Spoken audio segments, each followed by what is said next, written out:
The Phantom of the Opera is here. Inside a clamshell packaging that's really out of date and is a pain in the ass to open. Hello my friends, and welcome back more or less to Player Display, because as you can see we have a very different display going on here. We are actually now in my closet, upgraded from my bedroom, which sounds a little bit weird, I know. This is for a variety of reasons. First of all, now I got a place which I can definitively call my review room, more or less. The overhead lighting is just a lot better for when we're looking at our figured friends over here. And secondly, now we don't have to worry as much when the neighbors are taking a shower or flushing the toilet 20 times in a single minute. So that makes me a lot happier, and it just brings me peace of mind. Nice, quiet, lovely reviews. And that brings us to this very ugly little gremlin over here, being the Phantom Gremlin from NECA. Now, before anyone gets too excited, this is not a re-release. This is the original figure that they released back in, I believe, 2012. And why am I reviewing this guy now? So, I've got a little bit of a history with him. So if you recall back to when I reviewed Brain, which is a much more recent release that they have done, I think 2 or 3 years ago he came out, I mentioned that back in the day they were releasing those initial Gremlins 2 figures that I really wanted. I wanted all of them, but I was like 11 or 12 years old and I had no money with which to use to buy these figures. So of course I first had that experience when I was kind of walking around a hotel, and they had this really nice comic shop. They had all the Gremlins on the pegs, and like, these are so cool, but I can't get any of them. So I wound up walking out with just 3 of them while they were still affordable. Now, not really. And then the story kind of continues. I think some months after that, I was kind of walking through a Target with my mom. I found this guy who was one of my favorites. I'm like, Ma, look, it's a gremlin. Maybe we can take him home. And it didn't wind up happening, obviously. I'm not gonna put words in her mouth. I love my mom. She didn't say outright no. I just think she didn't get the message. I spent 10 years lamenting. I have all the Star Wars Black Series, I have all the Marvel Legends, I have so many Gremlins, but there's always been this one gremlin who I could never, ever get off my conscience. And then I coughed up the money and I paid scalper price, and here we are with Phantom Gremlin. This is the really terrible and annoying clamshell plastic packaging that I'm glad they are not doing anymore. They've rolled this out primarily because, first of all, it's not eco-friendly at all, and second, it's just an absolute bitch to open. So I'm glad we don't need to think about this anymore, unless we're going back in time as we're doing right now. So since this is probably going to be the only chance we'll ever be able to look at this type of packaging, let's give it its dues and give it a good look. Pretty minimalistic. It's not that cardboard with the flap that goes open so you can see the figure on the inside, as we've become accustomed to with modern NECA figures. But here you get a perfect plain view of the figure in the box. Actually, this is pretty much mint in condition, so if you're a mint collector, you might want to avert your eyes as we start taking this guy out, because I am not a mint in box collector.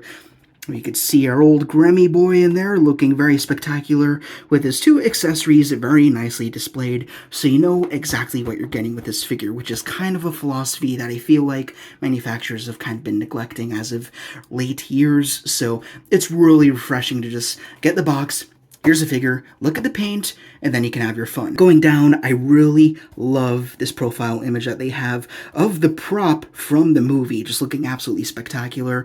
It's kind of a mistake that they have the Gremlins 1 logo when this Gremlin is definitely from the 2nd installment, but whatever, that red graphic, it's always nostalgic. You can never say no to that. They got the Phantom Gremlin name at the bottom. On the sides, it is totally transparent all the way around, same for the top. Not on the bottom though. I always forget to mention that NECA is always nice to go out of their way to cite the names of the people who put in hard work to make this figure come to life. And then while we're here, I guess we should also mention that we have Real Toys, Warner Brothers, then we have our old friends C. Green Arrow. And of course, what's a box without our usual -3 Start onions! On the back, another motif that I wish they would have continued when they rolled out the clamshell packaging. You get another really nice picture of the figure, looking very beautiful. Well, well, as massacred as he is, obviously, we'll get into that. But then also at the bottom, you see a classic collect them all display where you see all the figures that were released at the time. We have George, which was the first Gremlin figure I ever got, along with Mohawk, who was my first Mogwai, and George. I got them, these three together, and then everybody else here was, never got around to them. Oh, and then here's Phantom again, so that's pretty nice. All right, now it's time to take the Phantom Gremlin out of his cave. I'm not too sure how I'm going to do this. I kind of don't want to kill the box art. You know what? We're probably just going to go with scissors. Never mind.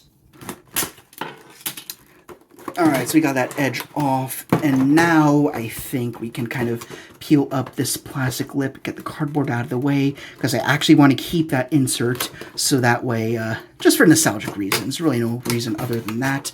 That's pretty much what I do. Action figure boxes, of course there's different collectors out there. Some people, they just throw them out straight away, which is fine. Other people, they religiously like to keep every box that they have. For me, I did that for a time, and I realized I was actually in possession of more cardboard than I was of plastic, so I wound up deciding that it's worth cutting up the boxes to not only make more space, but also so you could take out, as I call them, the inserts, turn them into posters, and you could admire the box art without having to take up so much closet space, which was the case for me in my early days of collecting. And we got the nice paper insert that I will very merrily display on my wall later on. Here we are with the figure. He's got one plastic band going around his waist, so let's go ahead and get him out of there. I'm just going to give him a little bit of a snip because I cannot be bothered to untie those. Give it a pull, and he should pop right out. The hands kind of pop out from the back, which we kind of still see today. These plastic bubbles.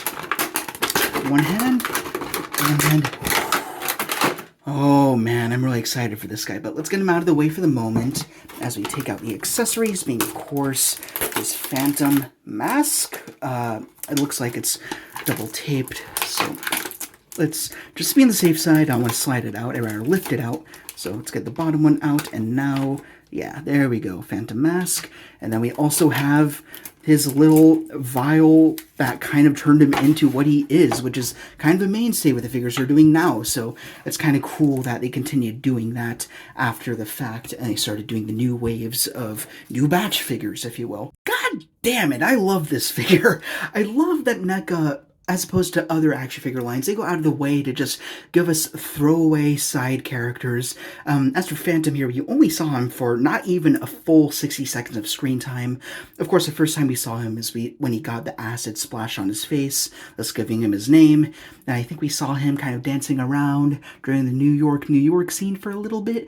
And then, of course, he got him at that Oregon, kind of having his own skit within the movie. But oh boy, honestly, I was worried that when I'd open this figure, he'd have a lot of QC issues. Maybe there'd be some stiff joints. I will admit there was some stickiness in there, but once everything kind of clicked out of place, everything's moving fine, and he is up to par with the figures that we have now. He still has that gloss to him. The paint apps are still immaculate. Maybe the gloss could have continued down from the face to the rest of the body a little bit more, but honestly, I'm so taken away by the overall sculpt and the nostalgia and just the presence this guy has that I can totally ignore that. And also, when I opened him, there was a distinct, stickiness, like there was oil or something congealed on him, so I'm just going to rinse him off with some water when we're done with this review. Speaking of this review, why don't we go ahead and start it? So let's go up to the face, which is obviously the most important thing about this figure. Without this head sculpt, you have nothing. But yeah, this is what got me as a kid. I love that you have this gremlin who has this emaciated half of this face, but there's just something about this design that is really cryptic and also silly at the same time, knowing the Gremlins. And kind of as I mentioned before when we were reviewing Brain, is their kind of legacy horror characters. They acknowledge all the horror movies that came out before them. In this case, you get a straight up Phantom homage. So I really love that. Getting up a little closer, you can make out the eyes, which are painted beautifully. They're lined up just right. I really also like the black lips that kind of help to make the mouth punch out a little bit more at you. He's got a really nice snarl going on, or maybe he's trying to smile, but since he kind of got the Dark Knight Two-Face thing going on, it's a little hard to tell what expression he's trying to make. No articulated jaw, but honestly, in this case, I'm kind of okay with that. You don't have those pins perverting what is otherwise a really gorgeous sculpt, so that's a sacrifice I'm willing to let slide by. I also really like the ears. They are unique compared to the other gremlins that we've seen in the past. They droop down a little bit. He feels like he's older. And of course, you can't ignore the little tuft of hair that he has on top. That really adds to the Phantom aesthetic.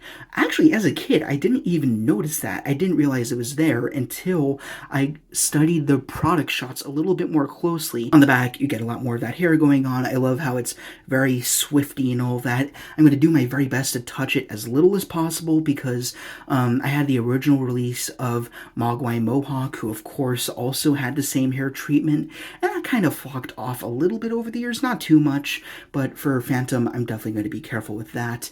But that being said, you get more of that gloss going on from the neck up to the head, and a little bit to the ears. If you turn it around in the light, it becomes a little bit more evident, and you also have some extra paint detail work, which is so sharp. The torso is pretty much what you expect for a standard Gremlin figure. In fact, I think this is the exact same mold they're continuing to use for Gremlins 2 figures.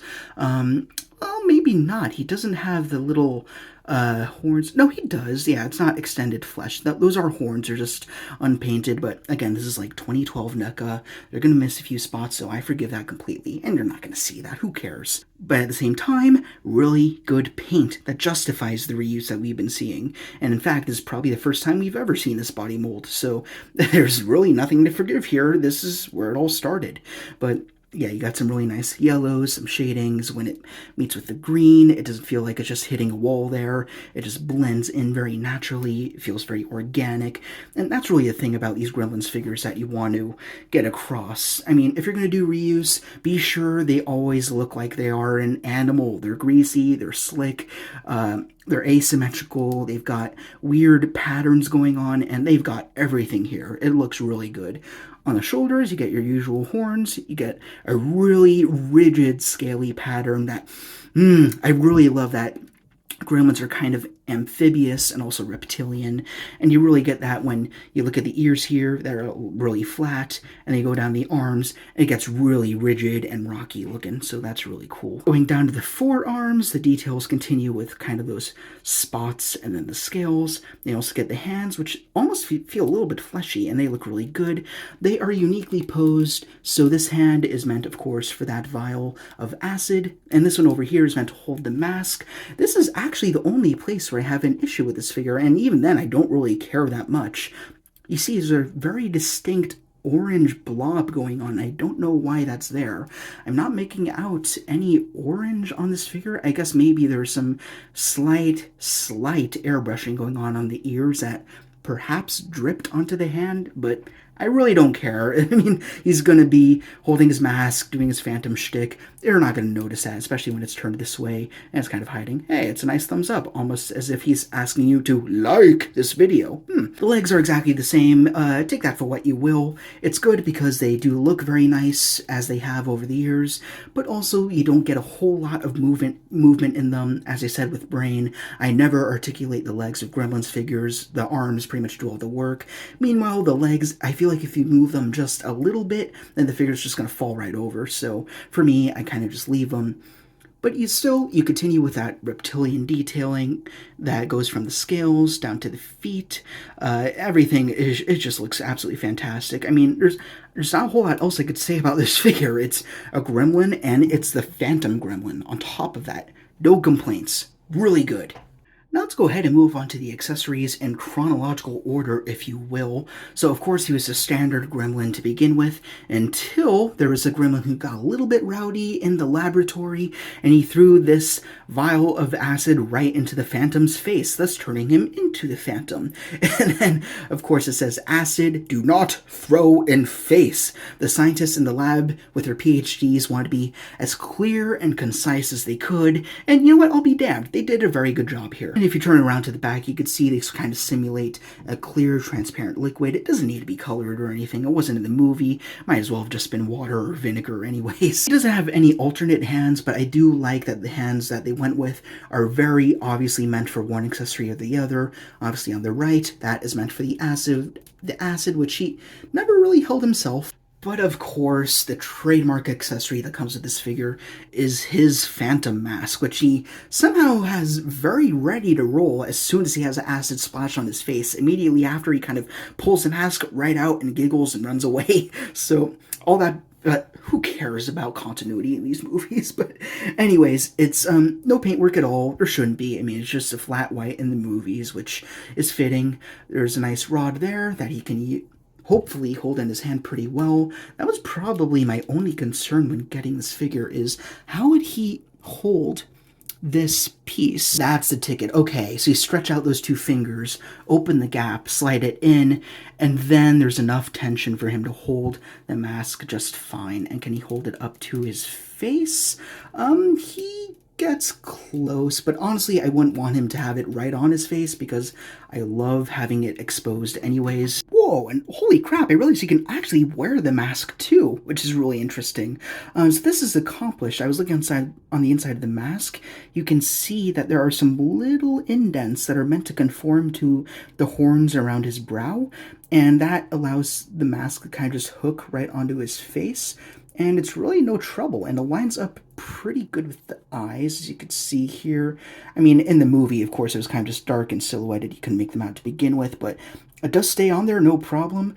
I guess I kind of wish that the rod would be removable so it's more accurate to his last scene at the organ, but, I mean, come on. Are we really going to nitpick a figure from 2012? And you also can't quite seem to get the hand to go over the rod as the mask is on the face, but you can kind of use forced perspective, like kind of get in front, tilt it back a little bit. Yeah, it looks like he's holding it, so that's an option if you prefer. There are no surprises at all when it comes to the articulation. Again, this is the base body that they've pretty much been using for the better part of a decade. You have a swivel in the neck, literally nothing else going on in the head, but he could probably go 360, but I feel no need to do that, so I won't. Why risk breaking an old figure that's as beautiful as this? You get joint in the elbows that allows you to hinge them out to about 90. They come back in. They do 360 swivel, but of course it kind of gets stopped by the ears. You get the same joint treatment in the elbows right here. They can swivel. They can't quite hit 90, but again, that's what you expect with these gremlins. The wrists, I think they are on a ball, perhaps? Yeah, they're definitely on a ball. So with the mask holding hand, it goes really much in, not a whole ton out. A little bit of up and down. As for the flask holding hand, pretty much the exact same deal as the other hand, which is surprising to me, since they're different molds.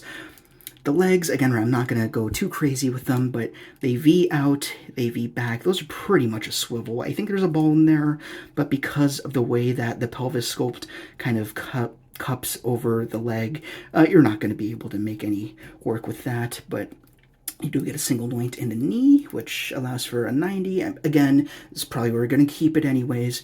And then the ankle swivel, and then they bend back that much and forward a little bit. And they have a little bit of tilt, and those are ball jointed, I'm pretty sure. Now, of course, we need to compare Phantom here with the more recent offerings from NECA's Gremlins line. So on the left, of course, we have Brain, who we reviewed in the past month.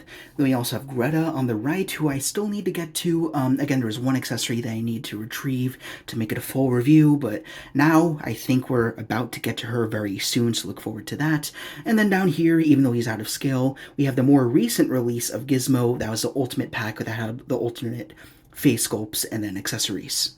And then I will say, this figure, as old as he is, being the oldest of this bunch, he doesn't feel out of place at all. He blends in with them just fine. So if you ever want to shell out some money to get one of the older release Gremlins, fear not, they blend in just fine with the new ones. With the new batch, right? That's the title of the movie. My angel of music.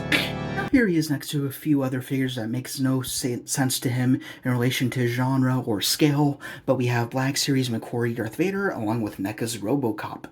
And then lastly, of course, here's Phantom beside Muck Muck. Sing for me. I'm pretty sure I've said my praises enough for this figure, so I'll at least pad for time by saying that NECA continue making side quest gremlin figures because they add such flavor to the overall collection. Speaking of flavor, the next one that I really want them to do is the vegetable gremlin. You know, the one that kept burping as it turned into a salad.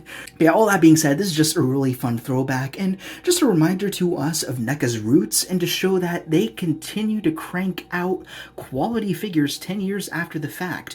I guess if you really wanted to yell at this figure, you could argue that as good as the base body is, it has not evolved at all 10 years later. But for me, again, this is an acquired taste of a line.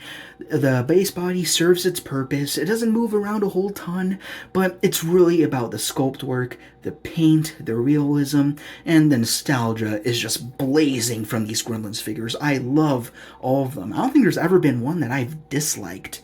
There's really nothing else I have to say here. Just more Gremlins. Give us more Gremlins. We are not sick of Gremlins, and we never will be. We will keep feeding them after midnight just to get figures like this. So if you enjoyed this review, then please, as per usual, be sure to Like, comment, and subscribe. or I shall inject a dose of hallucinogens so you may see our point of view. Now, where did I go wrong? All those degrees, and for what? Thank you guys so much for watching once again. I hope you don't mind this figure that's kind of out of left field, but I hope you had a little bit of fun with it. So all that being said, hope you're having a fantastic week. It's almost Friday, and I will see you all later. This is going to be a very special Advent. I say that for every video, but regardless, if we're doing something different each video, we're doing something right. But this is going to be a really cool throwback review of an old figure, and it'll be a neat way to look at how he fits in tandem with the modern Gremlins releases we've been getting. It's actually one of my plans with this figure. Not only do I enjoy him a lot as is, I'm going to see if I can kind of make some custom soft goods for him, give him that regal phantom look that we got in the movie that he's based off of course, with Lon Chaney, and I think that would just be really cool. But if I ever go around to that, when I actually feel like I have an idea of what I'm doing, we'll probably do a customizer's journal, we'll pad that out, and we'll see how it comes out, because I think that would be really pretty to look at, because I haven't opened a clamshell in a very long time. I mean, not of the edible sort anyways. I actually love clams. I find them quite delicious.